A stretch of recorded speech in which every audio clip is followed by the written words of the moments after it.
Welcome back, everyone, here to Brown Sarks. Today, I got a very special video for you guys. Today, we're going to be talking about Luis Arraez and the possibility of the New York Yankees trading for him.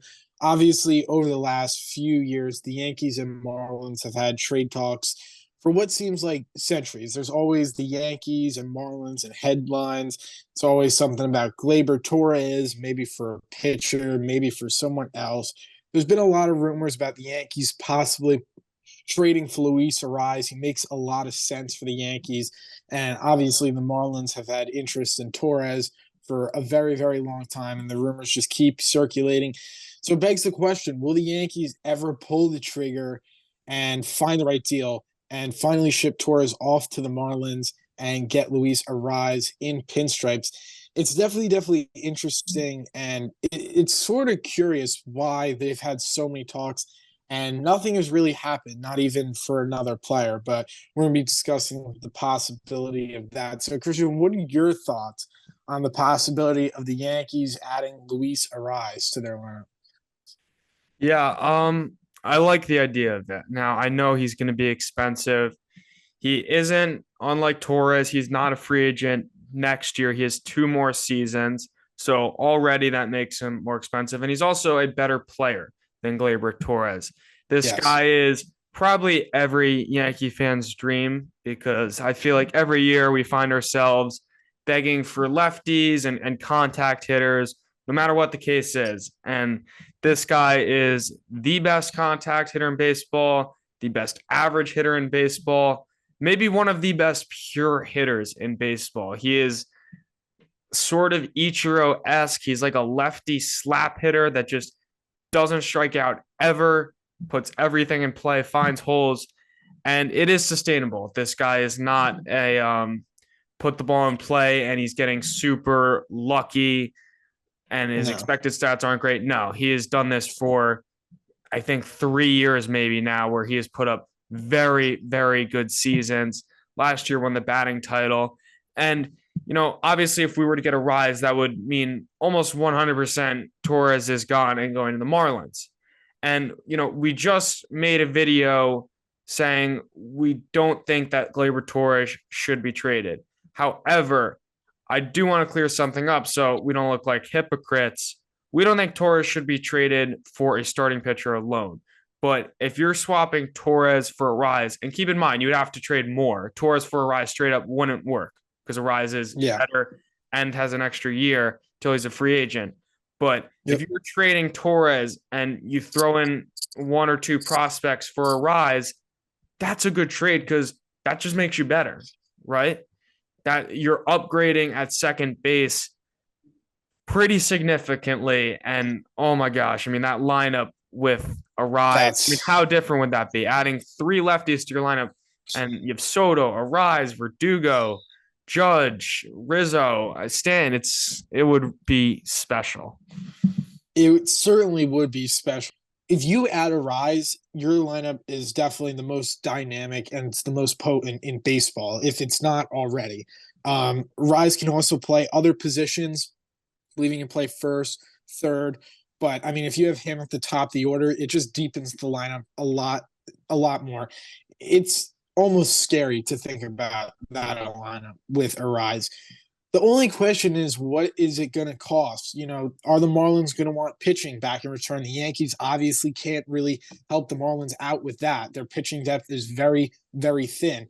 Is Miami going to want one of their big young prospects, outfielder Spencer Jones? Are they going to want him? And Miami's sort of in an interesting spot. They're not really sellers, and they're not just going to give one of their best players, if not their best player, away for free, right? With Torres being a free agent next year, they're going to want significant value. And I believe they're also going to want significant value that's close to the major league level. The Yankees have some of those guys. One guy comes to mind is Oswald Peraza. But if you look at a guy like Spencer Jones, who would be a hot commodity to have, he's a little bit far away. So it's very, very interesting. But I think if you look at this, and I think the Yankees front office is smart enough to look at this, just how dynamic this lineup would be.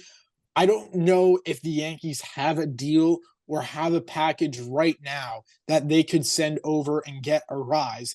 And are the Marlins totally willing to deal Luis Arraez? Their spring training starts in about a month, right? Are they going to want to make this deal now with not much time left? And, they're in a position to compete, right?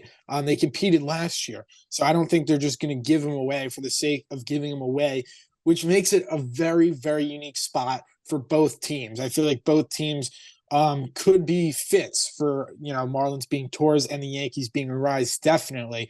What's very intriguing to me is the trade deadline, right? Last 3 years, Yankees, Marlins, Yankees, Marlins, Yankees, Marlins, a deal's never been made. This year, let's say if the Marlins are out of it and the Yankees are in it, I think Arraez is going to get a lot of attention from other clubs, a lot of attention from other clubs.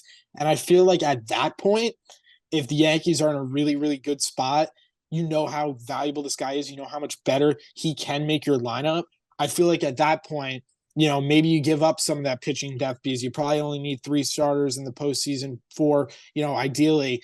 Maybe you give up some depth. Maybe you just trade over a guy like Schmidt, right? Maybe you up the ante and you give a big package over to Marlins and you can bring him in at the deadline.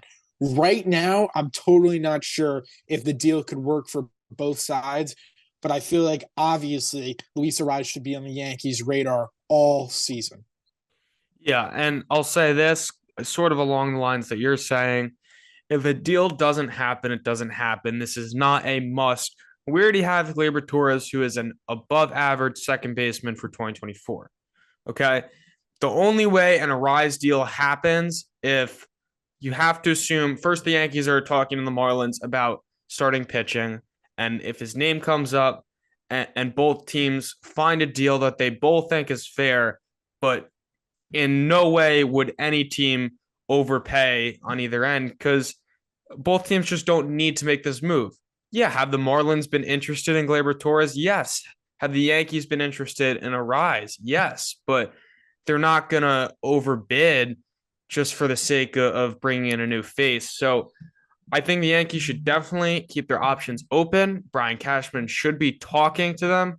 Also, something we didn't even mention, the fact that Rachel Balkovec, I'm not sure if that's how you pronounce her name. Balkovich, I think. I could be wrong. But Yeah. the fact that she's with the Marlins organization right now, in my mind, that only makes a trade with the Marlins more likely. She knows the Yankees, all their minor leaguers. She can tell the Marlins what she or who she likes and who she doesn't. So I think a Yankees Marlins trade is very possible. And Arraez, I also think that can happen, although I don't think either team's going to push too hard on either side.